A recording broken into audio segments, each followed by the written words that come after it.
वैदिक पर्सपेक्टिव के इस YouTube चैनल को सब्सक्राइब करें, वीडियो को लाइक व शेयर करें। ॐ ॐ त्वामग्ने प्रथमम् आयुम् आयवे देवा आकृण्वन् नहुषस्य विष्पतिम् इडाम् आकृण्वन् मनुष्यस्य शासनिम् पितुः यत्पुत्रो ममकस्य जायते। तुम्हें है अग्नि, प्रथम आयु को आयु के लिए देवों ने मनुष्य की प्रजाओं का स्वामी बनाया, वाणी को मनन करने वाले पर शासन करने वाली बनाया, जो मेरे पिता का पुत्र उत्पन्न होता है। यह ऋग्वेद के प्रथम मंडल के 31वें सूक्त का यह 11वां मंत्र लिया गया है। इस मंत्र के ऋषि भगवान हिरण्यस्तूप आंगिरस हैं। जो देवता अर्थात दिव्य विषय है वह है अग्नि किंवा प्रकाश की ओर ले जाने वाला। छंद है वह है जगति।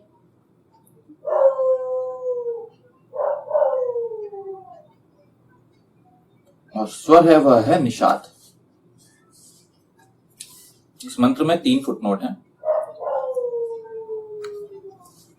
तुम्हें है अग्नि, प्रथम आयु को आयु के लिए देवों ने मनुष्य की प्रजाओं का स्वामी बनाया। त्वम अग्ने प्रथमम आयुम आयवे देवा नहुषस्य विष्पतिम आकृण्वन्।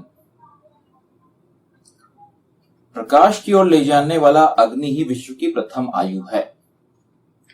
विश्व की आयु के लिए दिव्यकर्म करने वालों का यह उत्तरदायित्व है कि वे ऐसे व्यक्ति को ही मनुष्यों की प्रजाओं का स्वामी अपना राज्य नायक चुनें।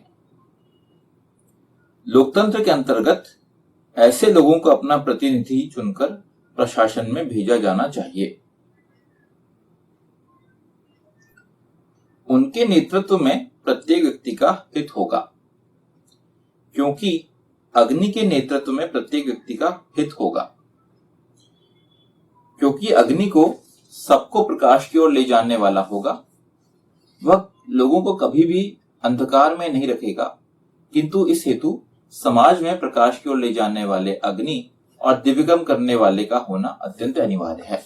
मतलब यहाँ क्या बोला जा रहा है पहले फुटनोट में, वो यही बोला जा रहा है कि तुम्हें अग्नि प्रथम आयु को आयु के लिए देवों ने मनुष्य की प्रजाओं का स्वामी बनाया। मतलब क्या? देवों ने मतलब क्या? दिव्यकर्म करने वालों ने मनुष्य की प्रजाओं का स्वामी बनाया। किसको बनाया? अग्नि को बनाया। मतलब क्या? मतलब एक समाज में, एक देश में जो लोग रहते हैं उन्हें दिव्यकर्म करने वाले से यहाँ पे अभिप्रेत किया गया है। और यहाँ ये बोला गया कि मनुष्य की प्रजाओं का स्वामी बनाया। मतलब ये कि इन सब का जो लीडर जो चुन के आएगा, वो जो व्यक्ति होना चाहिए वो अग्नि होना चाहिए। यहाँ पे ये बोला गया। तो मतलब आप ये मान सकते हैं कि जो लोकतंत्र है या राजतंत्र है, जो भी जिस भी तंत्र की बात करें, क्योंकि अभी भी देखिए बहुत सारे देश हैं जहाँ पे राजतंत्र अभी भी चलता है। ऐसा नहीं कि हर कोई देश, सारे के सारे देश सिर्फ लोकतंत्र में आ गए हैं, ऐसा नहीं है। अभी भी विश्व में बहुत सारे देश हैं जहाँ राजतंत्र अभी भी चलता है। और मोस्टली जो सबसे ज्यादा मतलब पॉपुलर है, विचारधारा है, वो लोकतंत्र है। क्योंकि उसमें मनुष्य मतलब जो लोग होते हैं, देश के लोग हैं, वो लोग डिसाइड करते हैं अपना शासक। तो यहाँ यही बोला जा रहा है कि आप अपना जो शासक है, या आपका जो प्रधानमंत्री या आपका जो राष्ट्रपति है, जो भी है, या राजा है, जो भी है, उसको चुनने के लिए आप उससे एक अग्नि को ही उससे सेलेक्ट करें। क्योंकि जो अग्नि होगा मतलब क्या? स्वयं प्रकाशित होगा, प्रकाश की ओर ले जाने वाला होगा, मतलब स्वयं कैपेबल इंसान होगा, और दूसरों की जीवन को भी अच्छा बनाने का कार्य करने वाला होगा। ये अग्नि की विशेषता है, जिसको हम बार बार इसके बारे में हम जानते हैं, पढ़ते हैं, समझते हैं। इसी बारे में हम डिटेल में बात करते रहते हैं। तो यहाँ ये बोला जा रहा है कि जब तक अगर अग्नि नहीं है, वो जो आपका शासक है, जो आपका सीएम है, जो आपका पीएम है, जो आपका राष्ट्रपति है, वो अगर अग्नि नहीं है, तो फिर क्या होगा? जो समाज है शायद वो उस डायरेक्शन में, वो अच्छे डायरेक्शन में लेके नहीं जा पाएगा। आप इसको ऐसा समझिए कि अगर कोई व्यक्ति जो शासक है वो अगर स्वयं ही कंफ्यूज्ड है तो फिर उसके जो शासन में जो भी लोग रहने वाले हैं वो भी कंफ्यूज रहेंगे। ऐसे बहुत सारे देश हैं जहाँ की जो मतलब जो लीडर होता है, अगर वही कमजोर निकल गया या वही कंफ्यूज है या वो उसमें वो कैपेबिलिटी नहीं है, वो अगर अग्नि नहीं है, तो आप पाएंगे उस देश के जो लोग हैं सबसे ज्यादा उन्हें प्रॉब्लम होती है, सबसे ज्यादा सर्वाइव उनको करना पड़ता है।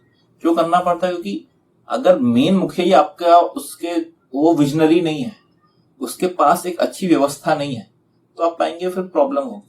आप देख सकते हैं बहुत सारे देश, अभी के डेट में आप देखेंगे श्रीलंका वगैरह जो देश है, जहां तो क्लियर ही नहीं हो पाया कि कौन वहां पे बनेगा। हर बार कुछ ना कुछ कोई बनता है वहां पे, नया राजा बन के आता है, या वहां पे तो थोड़ा सा राष्ट्रपति सिलेक्ट होता है, वो कुछ टाइम रहेगा फिर चला जाएगा, क्योंकि उनकी जो व्यवस्था है वही क्लियर नहीं हो पा रही। और सबसे ज्यादा वहां पे क्या दिक्कत होती है फिर इन सब चीजों की, कि मतलब कभी भी प्राइसेस बढ़ जाएंगे, या डिपेंड नहीं करता कि बीच में तो चाइना इंक्लाइंड हो गई थी, वहां की जो गवर्नमेंट आ गई थी, तो उनको उसके कारण पोर्ट वगैरह उन्होंने जब्त कर लिए, वो प्रॉब्लम हुई थी। फिर वहां पे कुछ ना कुछ हमेशा परेशानी रहती।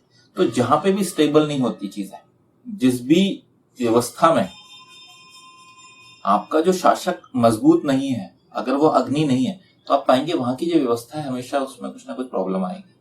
आप इसको किसी भी तरीके से एग्जाम्पल लेके आप देख सकते हैं। मूवीज में देखें, बहुत ज्यादा वहां पे मूवीज में मालूम चल दिखाया जाता है इस टाइप से। अपने यहाँ का जो आप इतिहास पढ़े, इतिहास में आप राजाओं का जो इतिहास पढ़ेंगे, उसमें आप पाएंगे कि हमेशा जहां चीजें स्टेबल नहीं है, जहां का राजा स्ट्रांग नहीं है, वहां पे सबको परेशानी रही है। अगर जो अग्नि नहीं है, स्ट्रांग का मतलब ये नहीं है स्ट्रांग राजा तो रावण भी था, है ना, स्ट्रांग से मतलब नहीं है। अग्नि होना चाहिए प्रकाशित, स्वयं प्रकाशित, दूसरों को सही इनलाइटन करने वाला होना चाहिए। स्ट्रांग लीडरशिप अकेले से नहीं होती। वो स्ट्रांग लीडरशिप, जो लीडर बैठा है वो सही डायरेक्शन में होना चाहिए, सत्य की तरफ होना चाहिए, वेद की तरफ होना चाहिए, या अग्नि होना चाहिए, प्रकाशित होना चाहिए, समझदार होना चाहिए। वो होगा तो फायदा है।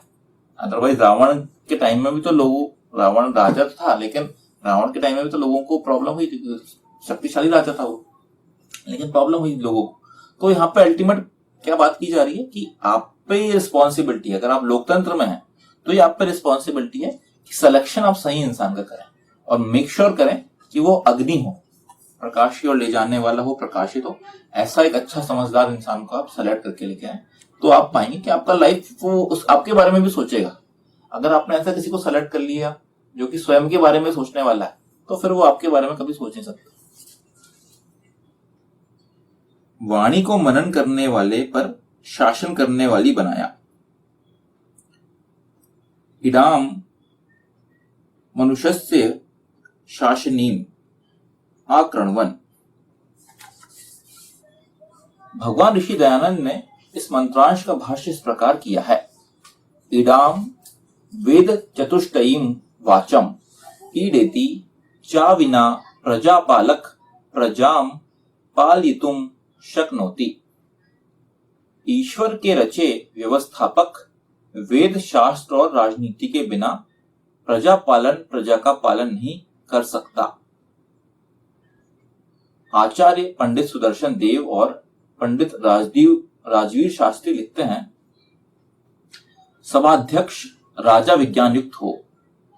विद्वान लोग प्रजा के पालन सब में अग्रणी न्याय से प्रजा को प्राप्त होने वाले श्रेष्ठ पुरुष को सभाध्यक्ष राजा बनाएं, और वे प्रजा के यथावत विज्ञान के लिए 4 वेद रूपी वाणी का विस्तार करें, उसके पठन पाठन की व्यवस्था करें, और मनुष्यों को सत्य शिक्षा करें। ऋग्वेद भाष्य भास्कर। मतलब क्या बोला जा रहा है यहाँ पे, ये जो मंत्रांश लिया जा रहा है कि ईडा मनुष्य से शासनीम आकृण्वन्, वाणी को मनन करने वाले पर शासन करने वाली बनाया।